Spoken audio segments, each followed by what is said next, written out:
What's up, gamers? Welcome back to 180 MTG. My name is Ryan Overturf, and today I'm going to be talking about the Tundra, one of my cube designs. It is a desert Twobert with a snow theme, so there's going to be some terms to define and a lot to break down with this cube. But before that, let's go ahead and get a quick update on what's going on here in Minneapolis. You've likely heard kind of the mainstream story being blasted right now is that some 700 Border Patrol agents have been pulled out of Minnesota, but that was an additional surge from the initial occupation. There's still estimated somewhere around 2,000 ICE officers deployed in Minneapolis. And to give you some context on that, in a couple of years ago or even last year, regular amount that you would see is be 100 to 150 across the entire state. So the difference in that kind of thing between 150 and some 2,000 is about 2,000. It is still outrageous, and there's no reason for it, and there's still a lot going on. To keep up on the news, I mean, it's all stuff that's hard to read, hard to watch, hard to be around, certainly hard to experience. I've been poking into the Minneapolis subreddit, which is usually a pretty good place to get news from people on the ground and keep you fully informed instead of some stories that are carrying water for a rosier picture being painted by the administration. But anyways, there's the usual links I'm going to be posting here. Good Luck High Fives fundraiser for some Minneapolis and Minnesota-based orgs is still going on through the 15th, so I'm going to plug that here, as well as a list of mutual aid organizations you can support, which is compiled by a woman named Ashley Fairbanks. I'm also going to share an article that was written about her and the work that she's been doing for mutual aid here locally in the show notes here this week, so you can check that out. An important thing right now, there's been a lot of pressure, but not a lot of movement on Minnesota's government to impose an eviction moratorium with everything going on. A lot of people are having difficulty leaving their house, not feeling safe, even at home, which is making it difficult to work and difficult to pay rent. So that would be a really important policy to enact, but that is not something that we have seen from Governor Walz. So that's something that I'm hopeful for, something I've been trying to reach out to local politicians regarding, because it is a really important issue. And so something for me, some recent donations that I have made have been to rent assistance, which is a pretty important thing happening right now. And it does take a lot of money. And also, when you talk about those Border Patrol agents being pulled out of Minneapolis, they're being deployed somewhere else. And yeah, just kind of bad scenes all around. No matter what you do, certainly be looking out for mutual aid in your area. And I know that we would appreciate it here, and I certainly would greatly appreciate and continue to appreciate all the support that's pouring in to support us here in Minnesota. So I'm going to have those links there. Please check those out, contribute where you can, whether it's here or in your own community. All right, so let's talk about Magic. Let's talk about Cube. Let's talk about the Tundra. The Tundra is kind of a cheeky name, something that I think about home. I think about Minnesota when I reference this cube. So I do enjoy that aspect. So this is a snow-themed desert Twobert. So the joke there, what is a tundra? It's like a snowy desert in a way. So that's the idea there. If you've never heard of a desert cube is a cube where you have to draft all of the lands that you play in your deck. So you're still generally going to be drafting a 40-card deck or whatever, maybe house rule or other restriction a cube would have. But for the purpose of the Tundra, you're drafting a 40-card deck, and there's no land box. So there's going to be basic lands in the cube. They're going to be snow-covered basic lands for the Tundra, but you do have to draft every land that you play. And something that I discovered after working on this is the first desert cube that I ever worked on, but apparently a lot of other desert cubes, what other curators will do is you draft extra cards or extra packs to make up for the fact that you have to draft your lands.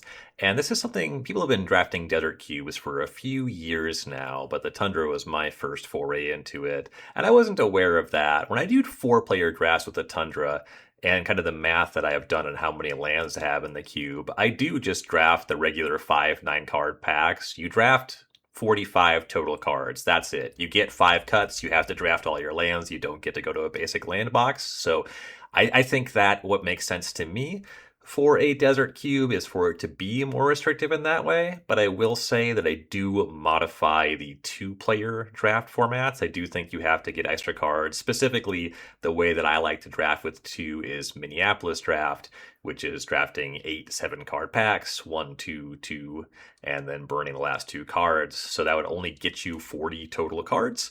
So when it comes to a desert cube, I think that that is too restrictive. I certainly tried a draft where we just had to play every card that we drafted. What's nice is that you don't have to track a sideboard at all. What's less nice is that you're just going to end up with the wrong number of lands and or some number of off-color cards.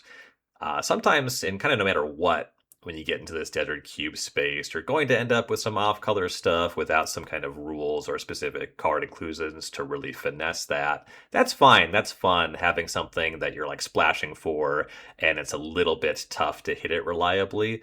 I think that that adds tension. I think that that's what's fun about doing a desert cube. I think that if you're going to make players draft their basic lands, it should feel like there is a dearth of resources, like you kind of have to hoard things and figure things out. I think that that is definitely part of the fun for a desert cube for me, but drafting exactly 40 cards is just too restrictive. So what we have been doing when I do Minneapolis drafts with the Tundra is that instead of burning the last 2 cards, the player that opens the pack just gets the last 4 cards. So you get 1 first pick, 2 second picks, and then when you get the pack back, instead of taking 2 and burning the last 2, you just get the last 4 cards. So you still get the first pick. There's still strategic decisions around what your second 2 picks are going to be, but then largely just to make sure you'll have enough lands to play and hopefully not have any cards that are fully uncastable. You just get the 2 cards that are generally going to be the least desirable cards in the pack. Instead of burning them, you put them in your pool. So you end up with 56 total cards drafting that way. And it's been pretty fun. It's not like the decks are broken. I think the decks are stronger Minneapolis drafting that way than in the 4-player drafts where you just only get to cut 5 cards from your deck, but that's totally fine. I think you have to do that to make it playable, and there's certainly more involved ways that you could modify that, but that's just a really clean way to do it that has been fun to play for me. And then the Tundra is a Twobert, so of course a 180 card cube designed to generally be drafted by 2 or 4 players. And there's going to be 3 copies or 6 copies of every card in the cube. And I'll have the link to the Cube Cobra page in the show notes here. Real quick note on that, recently, the most recent Cube Cobra patch, you can now designate your cube as a Twobert on Cube Cobra. So shout out to Cube Cobra for that. It's really cool. I have updated the cubes that I currently curate on my Cube Cobra page. So they are all now classified as Twoberts, which is pretty cool for me to see. So anyway, this is a Twobert. There's going to be 3 or 6 copies of every card. And I mentioned last week, that was my episode on why I like maintaining singleton, that now my follow-up is going to be some cubes that don't maintain singleton, that do break it in meaningful ways. And so there's some stuff, I was listening back to some old episodes of the 540, a couple early episodes that I did with Justin Parnell. One of them was about drafting snow in Cube. And it's funny, some of the stuff I said on that episode was stuff that I didn't go back and listen to when I was designing this cube. It just had kind of been percolating in my brain and ended up being part of this design here. And I talked about how there's only so many snow cards that exist, so you might want to break singleton in that kind of environment. And actually, a lot of the motivation for why I started working on the Tundra and why this cube is what it is, an idea that I riffed early on the 540 was drafting a cube that was just a bunch of cards that are what are called pick-me cards or counting cards, where they scale based off of specifically having additional copies of that card. So the classic examples, 2 cards are in this cube, Accumulated Knowledge and Kindle, where they do something extra based off of the number of copies of that card that exists in any graveyard. So Accumulated Knowledge, 1 in a blue instant, draw a card, and you draw an additional card for every Accumulated Knowledge in a player's graveyard. And I riffed that it would be cool to do a cube that's just all cards like that. And one of our listeners, I believe his name's Robert Brinker, actually put a cube together like that, just kind of searched for a bunch of different cards. And I believe that he put 6 copies of each of them in a cube. And that was a regular cube. And so you just had like a basic land box. And how to address mana fixing for an environment like that was interesting to me because I wanted to build something like that, but just putting all those cards in a list and looking over Brinker's list, it's really cool and fun conceptually, but I could see the games and the drafts getting kind of old kind of quickly. I wanted a little bit more texture, a little bit more excitement, so I didn't stick to just count me cards when I was working on the Tundra. And kind of where the design really started to take shape was when I was thinking about what I wanted to do with mana fixing lands. Because just having multiples of Stomping Ground is like, yeah, you can have up to three of the same shock land. It's like, okay, that's powerful, but is that interesting? Is that fun? I think it's kind of no to both. And I landed on, I had heard of Desert Cubes. I was like, okay, well, the entire idea of having six accumulated knowledge in a cube is that the second copy, you have to value it differently than the first copy. And so every pick is really interesting because whether you dip into the first copy of something or the second copy of something is going to scale the power level of even the cards you've already drafted. And there's a point where you're always going to take like the fourth Kindle over almost anything. And that's going to take you away from the experience a little bit. That's something that's going to make it less replayable. And even the first time you do it, you may be jazzed to like windmill slam it, but it's not an interesting decision. There's not a lot to think about. And that's where the concept of a desert cube comes into play here. The fact that you have to figure out what colors of mana fixing lands are going to be available, and even basic lands, the fact that you have to get a requisite threshold of lands to play the game at all is going to add tension even to those really easy picks where if you have three Kindles and you see a fourth Kindle, but you have not been picking up snow-covered mountains or any of the red lands in the cube, you got to actually be able to cast your spells. And you have to be thinking, okay, well, now this is interesting because maybe nobody else wants it. Maybe that's why I already have three Kindles and I really need this red source. And even though it's a windmill slam pick that you're excited about, and even the first copy of Kindle can be appealing to somebody else at the table, it becomes more of a question of what you're valuing. It's a more difficult landscape to approach. So I really liked that idea. I just kind of ran with that. So I landed on I wanted to have these draft me cards, and I wanted to force players to draft even their basic lands, but there still needed to be more going on. And so I wanted to think about, okay, well, what are other ways that I can get things that really feel like what's already going on here, where I can really flesh out an environment that has a really strong and coherent aesthetic. And I ended up starting from a point of adding just something that's been on my cube bucket list. I've mapped out a number of cubes that have energy packages. And after Modern Horizons 3, I think energy has become something that can realistically have even a small number of energy cards in. We all know that Guide of Souls has been a contentious one when it comes to the digital powered cubes. And I did actually at a point have three Guide of Souls in the Tundra, was way too strong. We don't have to come back to that. I think that that's easy enough to understand if you've played with the card much. But before Modern Horizons 3, which is when I was first working on this cube, and I ended up trying, like, this was the first cube I played Guide of Souls, and Guide of Souls was in this cube before it was ever in the digital powered cubes. So that's how long I've been working on the Tundra. And before Modern Horizons 3, if you wanted to maintain singleton and do energy, you had to like basically play almost every energy card that existed and kind of go out of your way to try to make some of the less appealing ones playable somehow. Whereas now you can pick and choose a little bit more. And once you're in the territory of breaking singleton, then a lot of the energy cards get a lot more appealing. When you can have three copies of Attune with Ether, it's a lot easier to flesh out a deck that pays energy at a cost. And what I liked about energy and why it made sense in this environment is it's very similar if you are having things that cost energy and generate energy where you care about a threshold and a volume of things. Where when you start getting your second copy of Attune with Ether, then cards like Whirler Virtuoso that cost energy to activate, they just scale really well. So it's not the exact same thing as drafting a bunch of accumulated knowledge, but drafting a bunch of energy cards is really how energy works. And then from there, I just tried to round things out by getting cards that generally made sense or in some way spoke to multiple copies of cards. And because this cube so aggressively breaks singleton, because there's at least three copies of everything, what I'm going to do now is I'm going to break the cube down by color, and I'm just going to talk about every card in the cube. So they all kind of just fall into camps that are based off the things I've already described.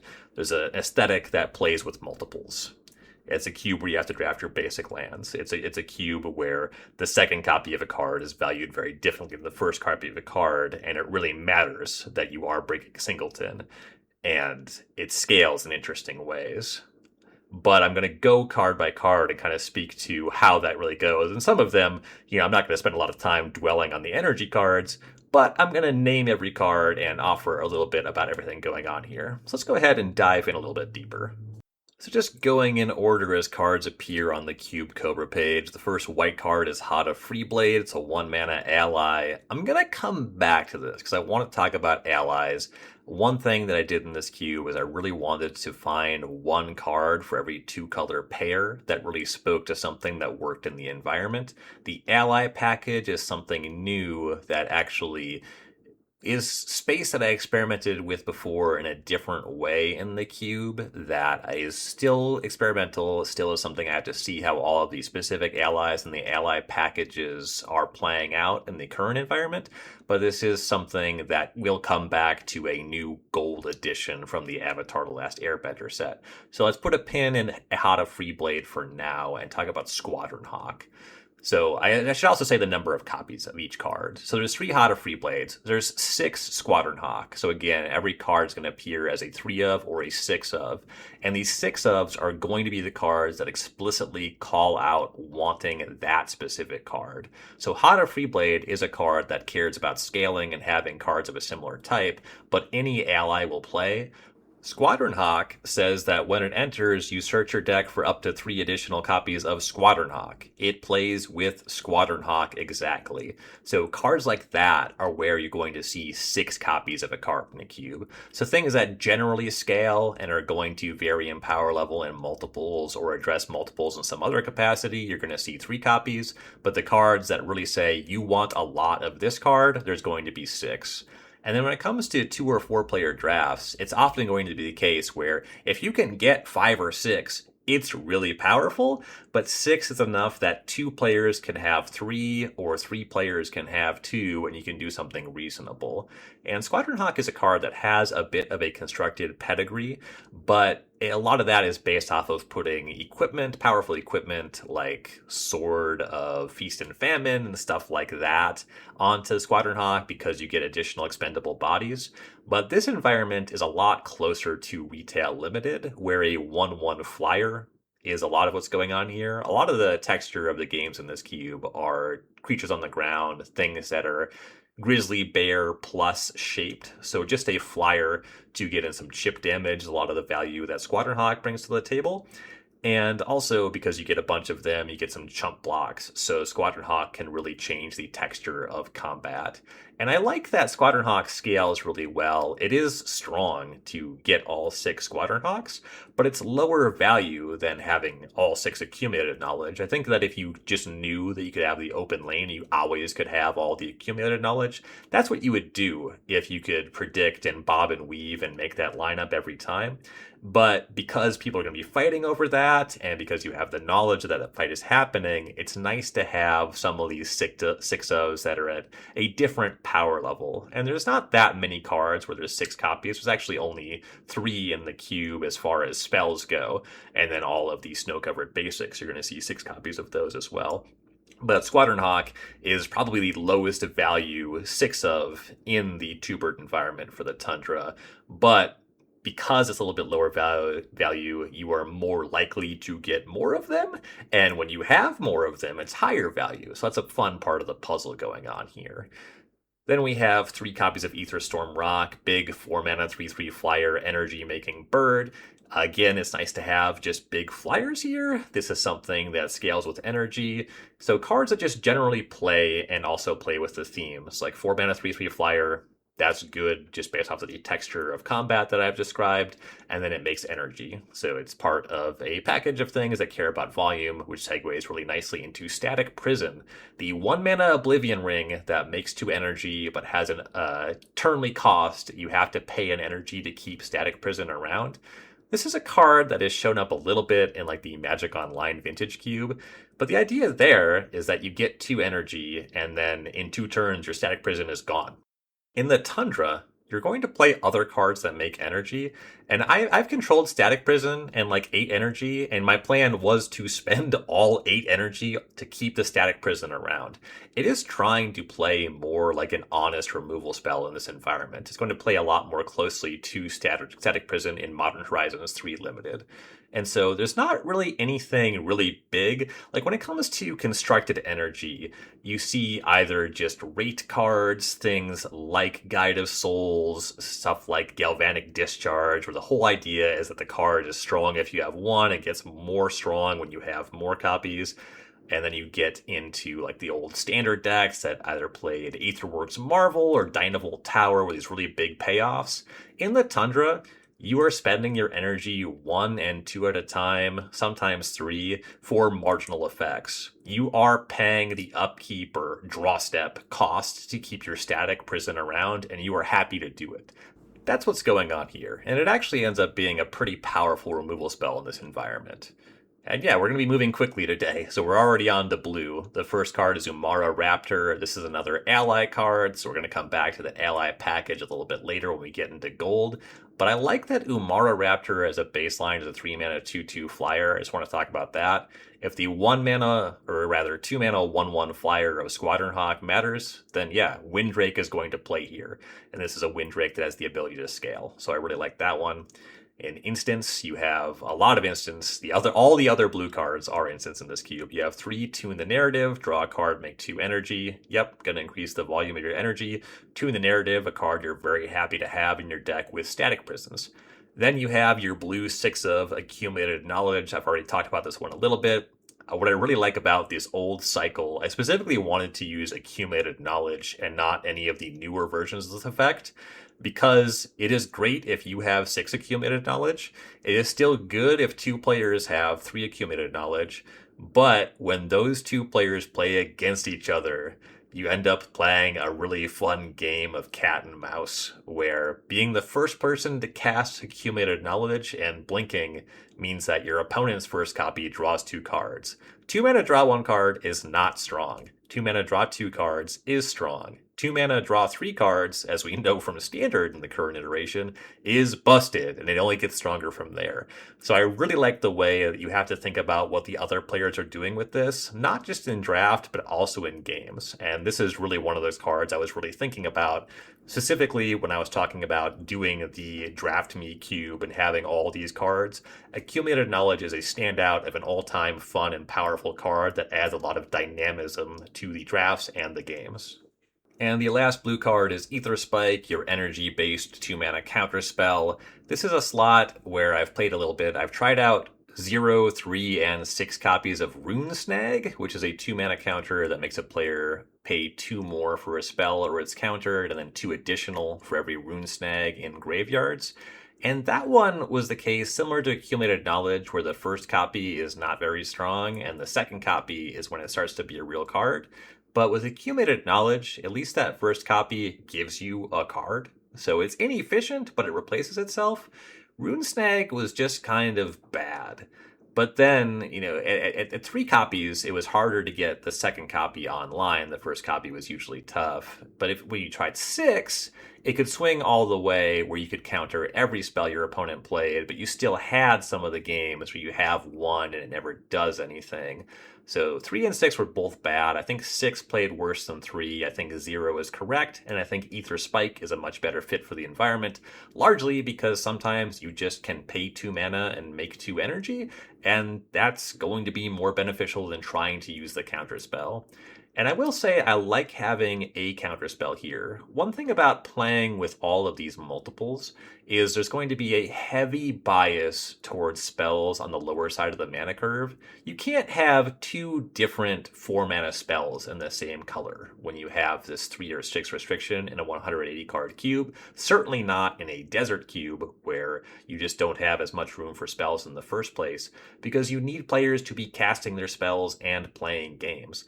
So there's a lot of bias towards stuff being cheaper, but you want to have some stuff a little bit more expensive, that's a little bit more exciting, and then the existence of a counterspell does put a little bit of pressure, makes it a little bit of a cost to try to cast something that's more expensive and more powerful. So I like the texture of a counterspell. I did not enjoy the texture of Runestag, and Ether Spike feels like a very appropriate fit for the environment. Moving on to black, the first black card in Ether Poisoner really highlights how a lot of this cube's gameplay really feels on the level of Retail Limited. 2 mana 1/1 Death Touch that makes 2 energy when it enters, and when it attacks, you can spend 2 energy to make a 1/1 artifact servo token.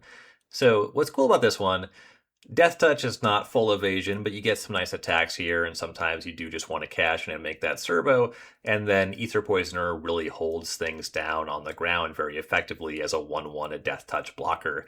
And it kind of at the power level here, we'll get to the lands later, but there's a lot of tapped lands. 2 mana feels like a good return for a Death Toucher, and certainly making some energy on top of it is going to play in a lot of decks. And I wanted to make sure that black played in energy. It is one of the colors that's actually, with today, with a number of commander decks and the support in Modern Horizons 3, black is the color that's kind of the worst or has the least support for energy. But it has a very sweet one in the next card, Glint Sleeve Siphoner. This is a card that I loved in Standard. It is so cool, the Energy Dark Confidant variant. And no matter what, once I landed on Energy in this cube, I wanted 3 Glint Sleeve Siphoners. And a lot of what Ether Poisoner is doing is being the best black card that naturally pairs very well with Glint Sleeve Siphoner. So I really love these 2 drops in black. And a card that I absolutely adore is the black 4. There's 3 copies of this one. Corlash, Heir to the Black Blade. Black 2. Power and toughness equal the number of swamps you control. Regenerates for 1 and a black. And then it has an ability that really plays in this multiple space. Grandeur. Like this kind of card, like Corlash is such a cool, casual kitchen table card, but because of the way that Commander works, Commander being fully singleton, Grandeur is an ability that just doesn't play in Commander, that I think that if the most popular casual format allowed multiples, you would know about Corlash. So this card would be very beloved and probably pretty expensive if that was the world we lived in. But because you can only play 1 in Commander, it's a card that kind of fell into obscurity. And the Grandeur ability, if you're not familiar, if you control a legendary creature with Grandeur, you can discard another copy from your hand for some effect.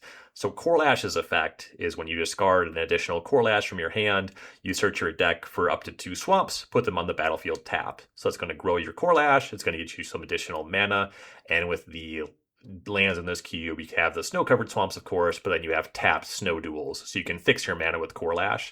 I have explicitly cut a number of cards or refused to try some cards in this cube because they are about the same mana cost, like 4 drops that are more powerful than Corlash, or a non-starter for me. It is very important for this cube that Corlash is a playable card because it is just so cool and fun. And even as it exists, I think that Corlash is not one of the more powerful cards in the cube. It's maybe on the lower middle half of the power level, maybe closer to the bottom of that, but I just love it so much. But it's important for me to keep it in a space where you can convince me that it's playable, and I am so happy when I have Corlashes in my deck. And then there are 2 removal spells in black. The first is Defile. 1 mana instant, target creature gets -1/-1 until end of turn for each swamp you control. So black gets a little bit of the you want a bunch of swamps. The texture of that changes and becomes more interesting when you have to draft all of your basic lands. So I really like what's going on there. And there's been a number of different number of swamps matter cards that I've thought about or tried in the environment. Core Lash, of course, is sticking around. But Defile, the fact that it only costs one black, and sometimes you do just kill a one toughness creature with it.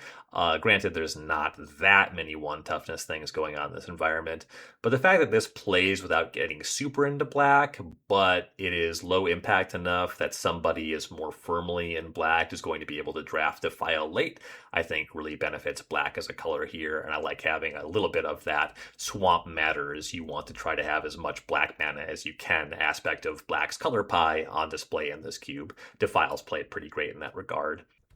And then there's Die Young. Die Young is one of the weakest cards in the cube. It's a 2-mana sorcery. You make 2 energy, and you can spend any number of energy to give a creature -X, where X is that energy.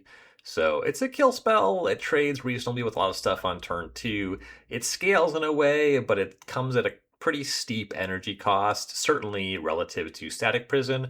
But Die Young is something that I wanted to have in here that can push you in that Glint Sleeve Siphoner direction, and then the idea of a Glint Sleeve Siphoner deck that has all the black energy cards that can really leverage those defiles that should be coming late in the draft is something that I think is pretty fun and cool about this environment. I tried Live Fast, which is the 3-mana draw 2 that makes 2 energy and you lose 2 life. And even though this cube is at a lower power level, certainly relative to a lot of what I design, 3-mana not playing to the battlefield felt like a really steep cost. So just having a removal spell, albeit a weaker one, is stronger than a card advantage spell that is a little bit expensive on the mana front and does not play to the battlefield at all. So, Live Fast did not play great. Die Young is one of the weaker cards, but it does play, and it lends itself well to something that I'm trying to push in the cube. Moving on to red, the first red card is one of the strongest cards in the entire cube. It's a 2-mana 2/2, but don't let that fool you. This is a Sultron Dominator from Fallout. It's an artifact creature robot.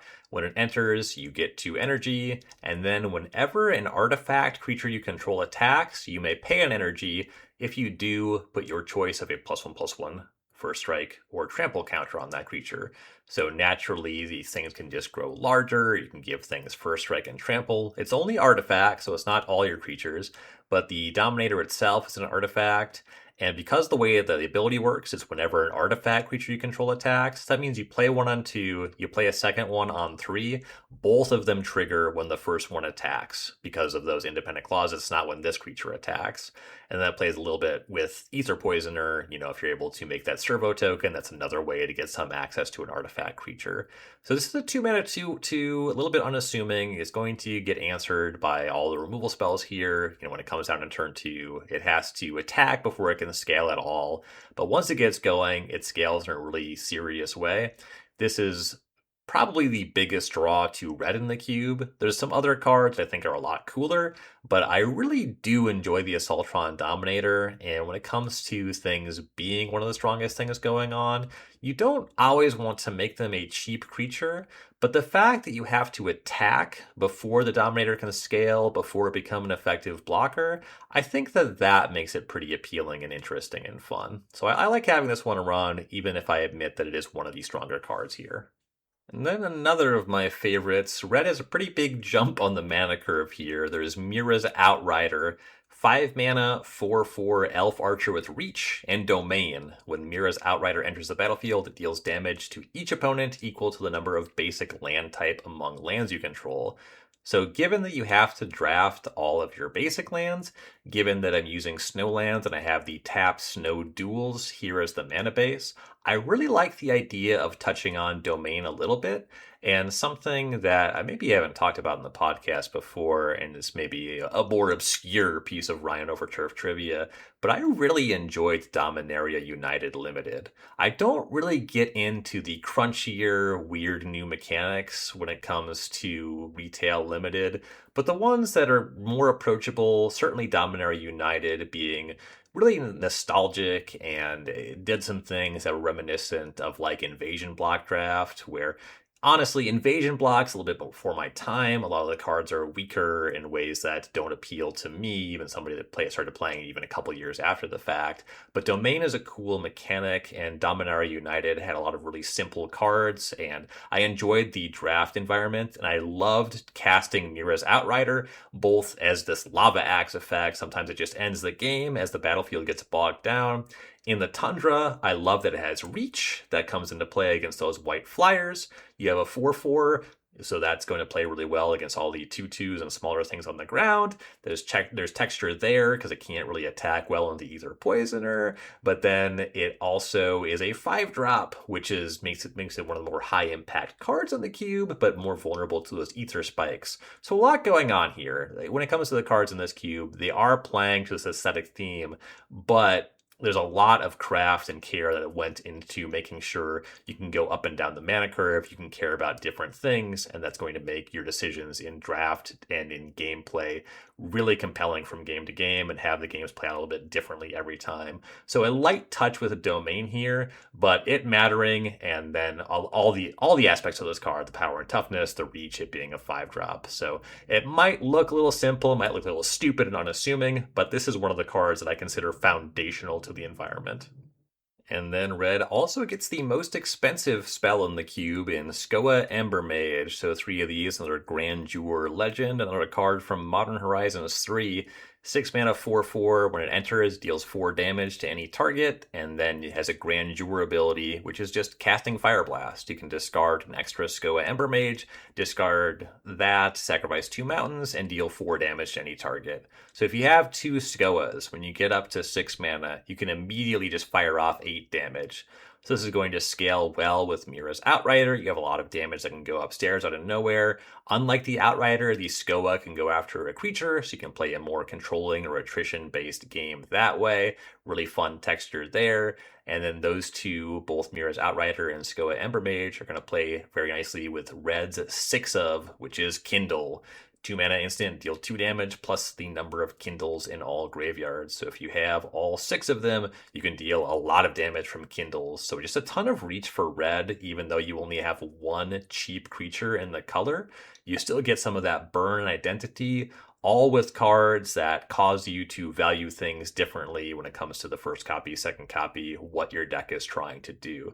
So even though there's a lot of, all right, I burn you out, this is a game I'm trying to play, it still leads to a lot of really compelling decisions in drafting and a lot of really fun moments in the gameplay. I know that having 8 damage out of nowhere is always going to be exciting. I will never get tired of Skoa Ember Mage. I will never get tired of a deck that has 5 Kindles.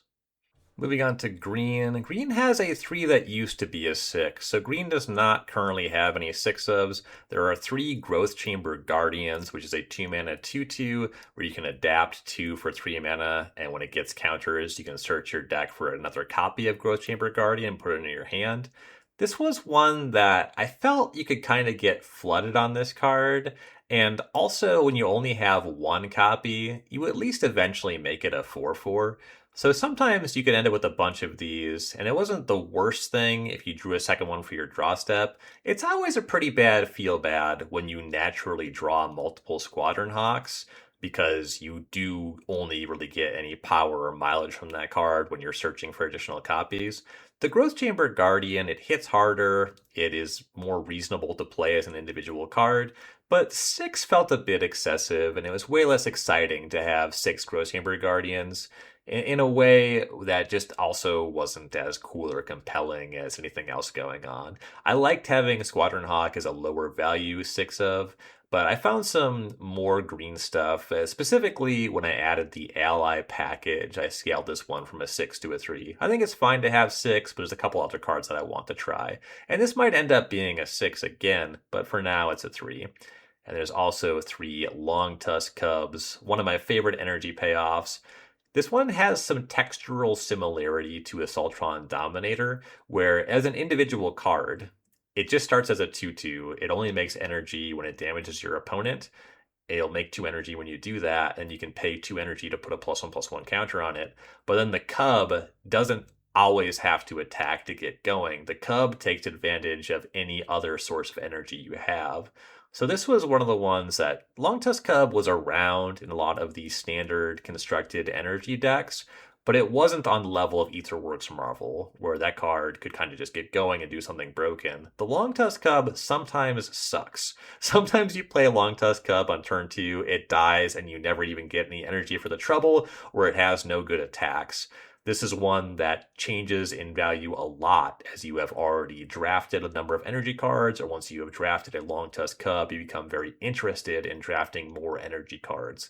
So this one really speaks to that theme of multiples and how things scale and change in value between the first and second copy, or the general volume on some of the themes. So I really like the way the Longtusk Cub plays here. And then a more experimental slot is 3 copies of Gladewalker Ritualist, 2 and a green for a 3/3 changeling, and whenever another creature named Gladewalker Ritualist enters the battlefield under your control, you draw a card.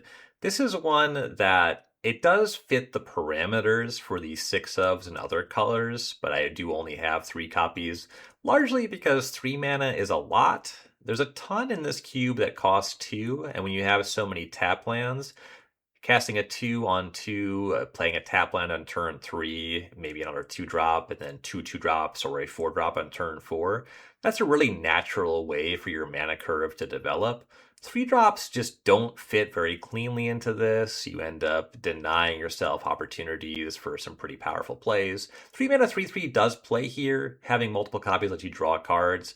But even then, having 6 copies of Gladewalker Ritualist in your deck wouldn't be that exciting. It would be strong in some games for sure, but this is a 3 of right now because of the way it plays with 2 different gold cards. Some of that going to be that ally package that I'll get to in a minute, which is the same deal with Turn Timber Ranger, 5 mana 2/2 ally, that when it enters, you may put a 2/2 green wolf token onto the battlefield, and if you do, put a +1/+1 counter on Turn Timber Ranger. So that ability also triggers whenever any other ally enters.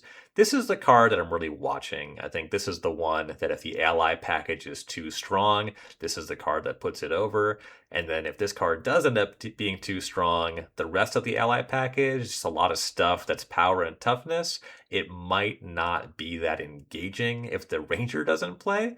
So I have this card with the idea that it adds texture, it goes wide, makes multiple bodies, but I am a little bit concerned about the potential power level here. I haven't gotten to test with this too much yet. I have had a lot going on, and plenty of cubes to play. So this is one to watch. It might come out. We might go back to more Growth Chamber Guardians, but for now it's interesting to try. I like the way that Turn Timber Ranger is going to play. Gives you some more play with your Gladewalker Ritualists, and gives you some go wide instead of just go tall when it comes to the ally package. And also it's another 5-drop, which plays into that Ether Spike kind of thing.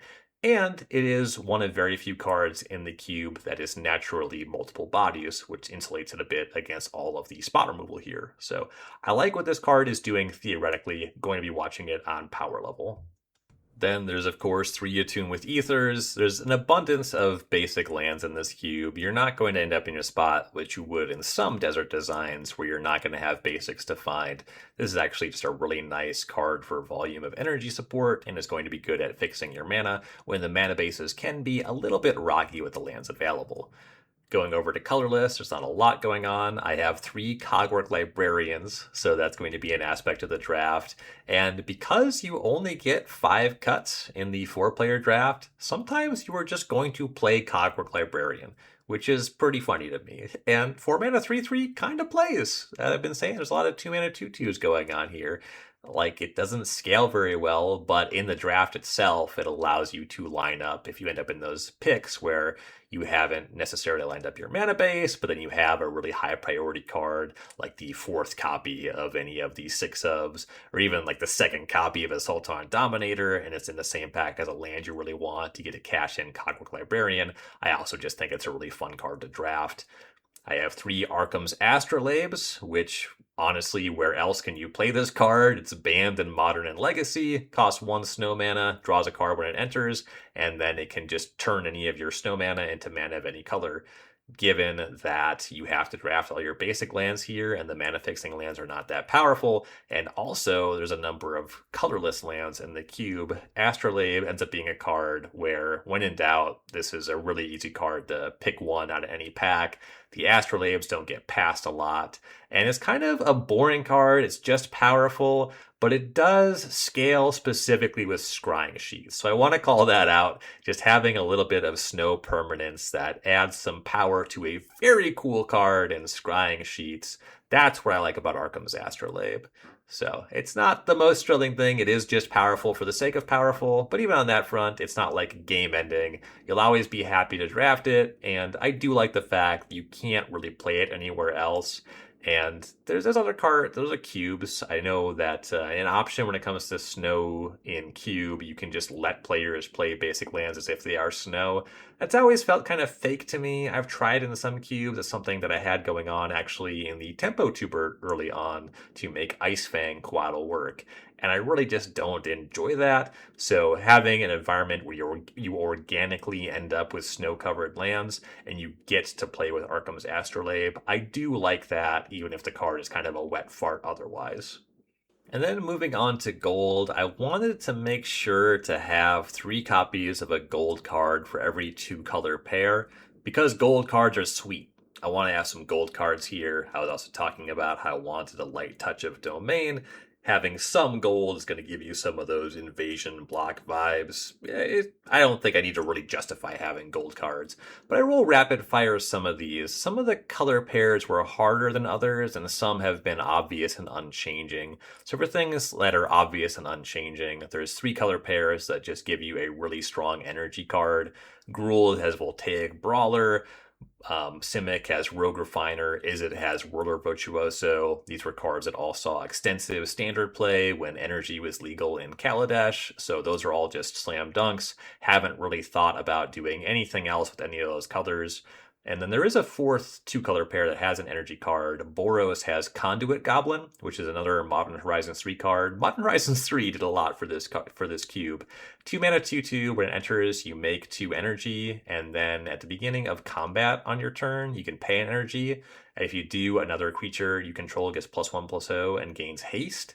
Conduit Goblin actually really overperforms, and it's one of those cards I think is kind of unassuming. You can kind of get late-ish in the draft. I've had a lot of success, definitely if you have Conduit Goblin alongside Squadron Hawk and Assaultron Dominator. Giving the Squadron Hawk +1/+0 is a big deal because you close the game a lot faster that way while you get additional Hawks to chump block with. And then hasting up Assaultron Dominator is huge for getting that scaling going quickly. So you do unlock a pretty effective Boros aggro energy deck with Conduit Goblin. So I'm a big fan of that one. 2 cards that are really cool in the way that they play in this environment and why I didn't want to just do count me cards are going to be Detention Sphere and Maelstrom Pulse, our Azorius and Golgari entries. Having cards that answer multiple copies of cards, that's something that really changes the texture of games, and specifically the way that Detention Sphere and Maelstrom Pulse play against each other, where you can Maelstrom Pulse to destroy a Detention Sphere. This stuff leads to some big swingy things happening in the games, where as a baseline, you might say that, of course, I can draft a bunch of energy cards, I can draft a bunch of accumulated knowledge, and my deck will be strong, but having this additional texture of stuff that is strong against having multiples, albeit none of this stuff is strong against accumulated knowledge as a thing for the draft, but the Detention Sphere and Maelstrom Pulse are things that open up bigger swings than the actual games played. So those are 2 of the coolest cards in the gold column here. Dimir was a little bit of a tougher egg to crack. I tried a few things, like I think the card's called Intimidation Campaign, some stuff that was a little bit mopey. There's some stuff that definitely will scale and cares about the same thing in Dimir, but most of them are just kind of inefficient or have loose support, don't play great here. I have loved having Evil Twin. This is a clone that then has the ability to pay blue-black and tap it to destroy a creature with the same name. This ends up being a great answer to any creature in the cube, and sometimes, if you're Grixis, for example, you just clone your own thing. Like Mira's Outrider, Evil Twin, copy Mira's Outrider is just a ton of damage upstairs. So there's fun ways that this one plays. It plays into the theme of multiples in a way that can punish your opponent for having multiples, and also you have some ability to copy your own things. 4 mana is kind of inefficient. Clone's not the most thrilling thing, but again, this is an environment that plays really closely to retail limited. And while Evil Twin does tend to kind of go late in the drafts, I think it's fine to have a gold card that's a little bit situational and you can pick up late. Specifically, blue doesn't have anything more expensive than 3 mana, so a 4-drop in your blue deck is pretty reasonable. Evil Twin, you can get a little bit glutted along with your Core Lash, but this is going to have more options for more than one player at the table to be blue and black, and for the games to be a little bit more dynamic. So I have loved playing with Evil Twin, and it's just a card that just doesn't see play anywhere else for different reasons than Arkham's Astrolabe, but I am always happy to give kind of obscure but very cool cards a home. Rakdos was one that was a little bit tough. There's a few different cards that I have tried, and some that scale in fun and interesting ways. But as soon as I landed on Sedge Sliver, I fell in love. This is a Time Spiral Sliver that harkens back to Sedge Troll all the way back from Alpha. It's a 3-mana 2/2 for 2 and a red, and it says all slivers have this creature. It gets +1/+1 as long as you control a swamp, and for 1 black mana, you regenerate this creature. So Sedge Sliver scales, which is sweet, and then the regenerate ability for what is often going to be a 3-mana 3/3 is very significant with the texture of the battlefields as far as making good attacks and blocks that I've been outlining.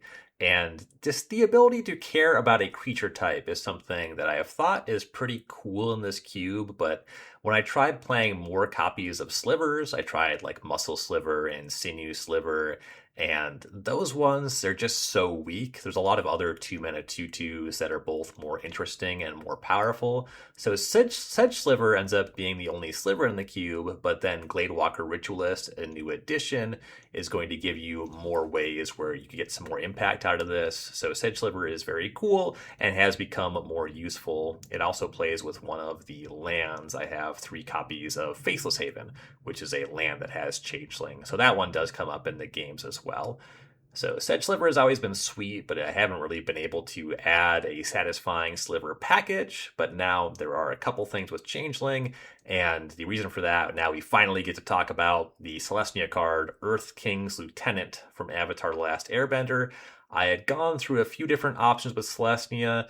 They've all been kind of weak. There's a 3-mana hybrid Celestia card. It's a 3-mana 2/4 that you gain a life every turn for each creature you control with Vigilance, and it has Vigilance. So that, like, you could see you get multiples, you gain additional life, but it just wasn't that strong. And then I was trying, there's this 4-mana Mycoid Shepherd, I think it's called, 4-mana 5/4. It's a beast, and whenever a 5-power creature you control dies, you gain 5 life or something like that. And that's just 4-mana 5/4 is kind of whatever. It also was like double green, so the mana cost was kind of weird and tough. But Earth King's Lieutenant is a sweet one from Avatar. Green-white, 1/1 trample. When it enters, you put a +1/+1 counter on each other ally you control, and then whenever another ally you control enters, you put a +1/+1 counter on the Earth King's Lieutenant. So this is the card that just made sense to me, having a bunch of these. If you're going to be green-white, this is a great Celestia card that plays into the cube's general themes, and that's why I'm trying all of these allies. I really like Umara Rapture for having flying.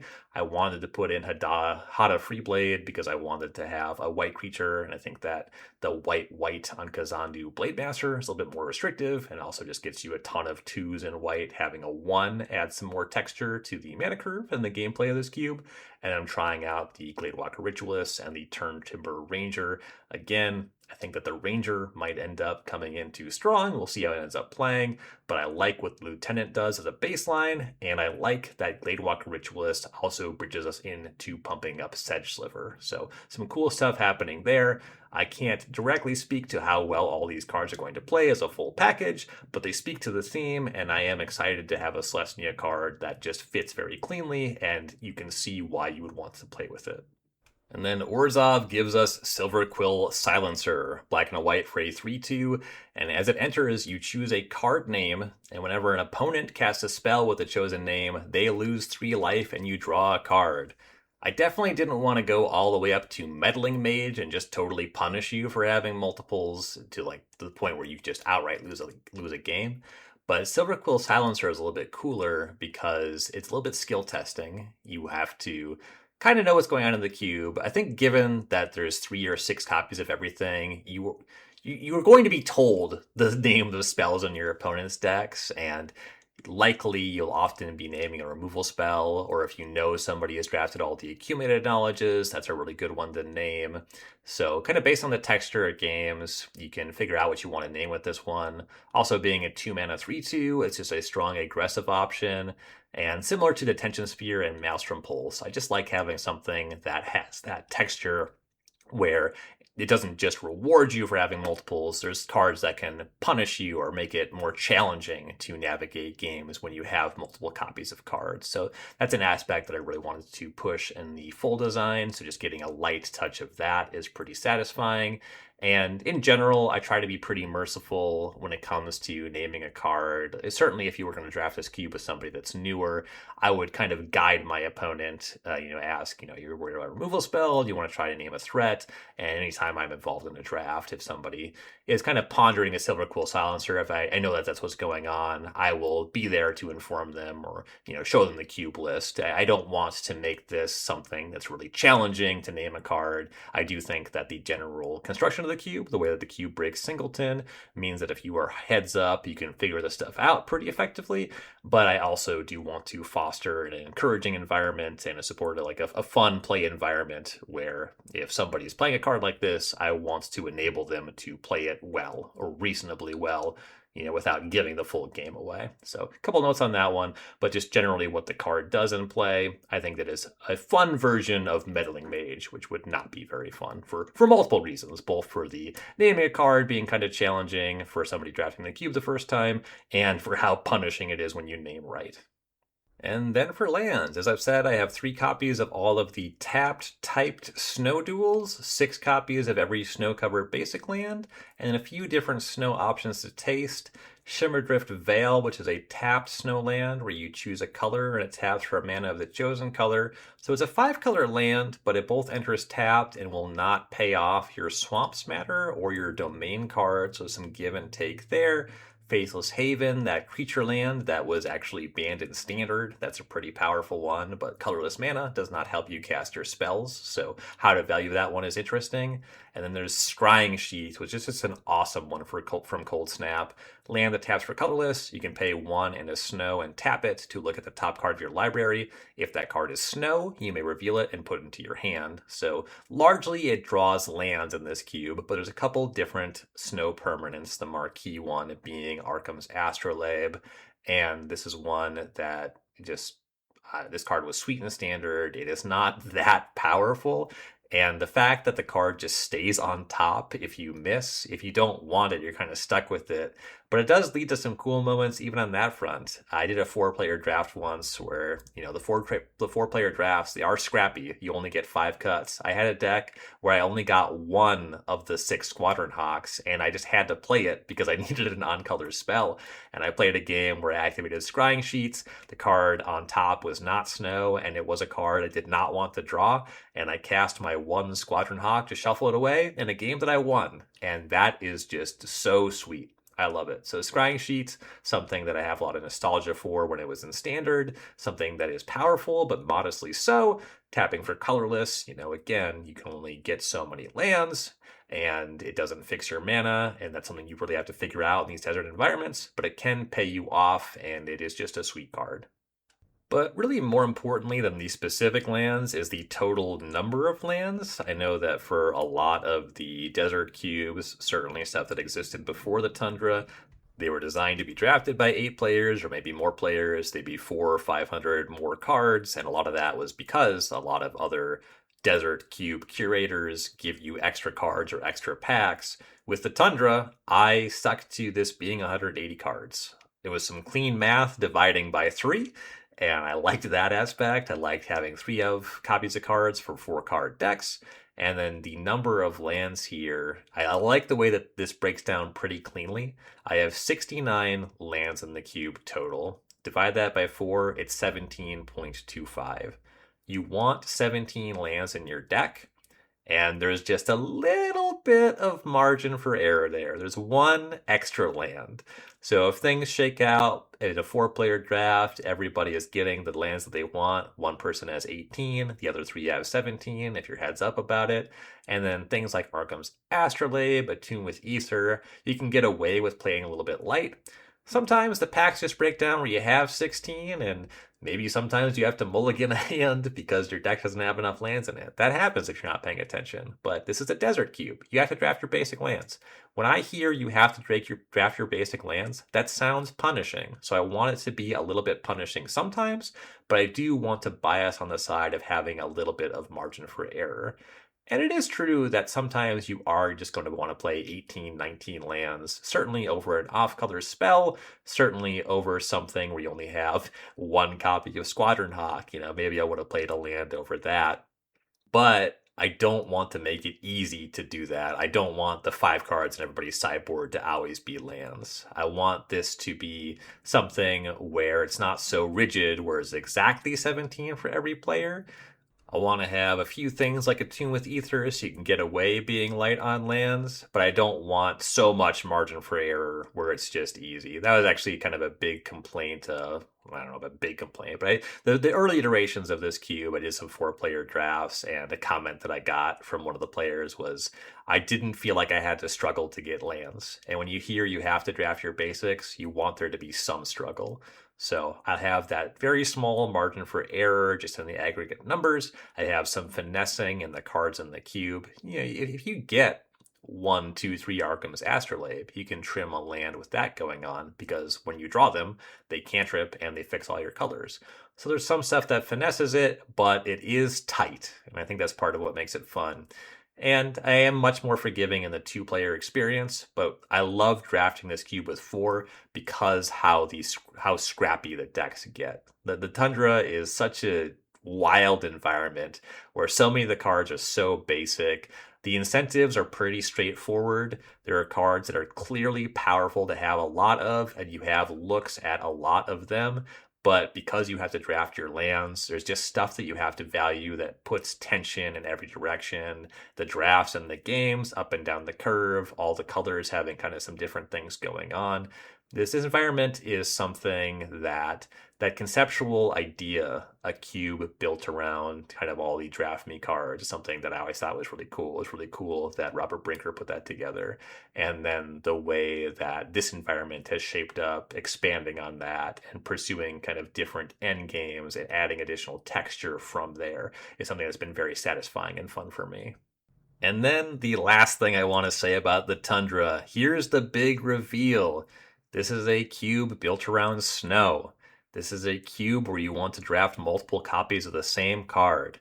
If that sounds familiar, it's because this cube's constraints are the exact same themes of the set Cold Snap, one of Magic's worst sets ever. A set that offered so little for anybody that if I led the episode by saying, here's my cube that's themed after Cold Snap, people would stop listening because that's a terrible idea. So why I'm saying this now is because I want to say whatever your idea is, you can make it cool and fun. This cube does what Cold Snap does. How many times can you draft Surging Sentinels and be happy? I don't know. It was fun for me at the pre-release. I had a lot of fun with 5 Surging Sentinels in my Cold Snap pre-release draft deck exactly one time. But even with a very bad idea, with attention, care, and work on curation and collaboration and giving players with things that are appealing, even if you have an idea that's kind of a bad idea, you can make it fun. Even if you're drawing inspiration for something kind of bad, I think it's less important to be somebody that has great ideas. It's a spot where I have heard of other cube designers or aspiring cube designers get kind of stuck. Well, I don't have any ideas that I like. Well, maybe you're selling the idea short because you think other people won't like it. I think that if you have any idea with enough intention and care, you can make it fun. You could make a fun Homelands cube. I dare you to do it. I believe in you. But that's going to be it for this week, my breakdown on the Tundra. So this is one of my cubes that breaks singleton.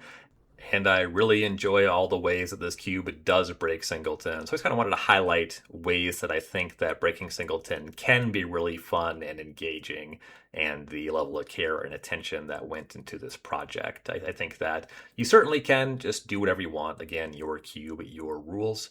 But the Tundra is something that's kind of a beloved project of mine, just given how much attention to detail went into it to really make something that doesn't necessarily speak to me, breaking singleton, and something that doesn't necessarily speak to anybody else, the set Cold Snap, and ended up with a really fun cube despite all that.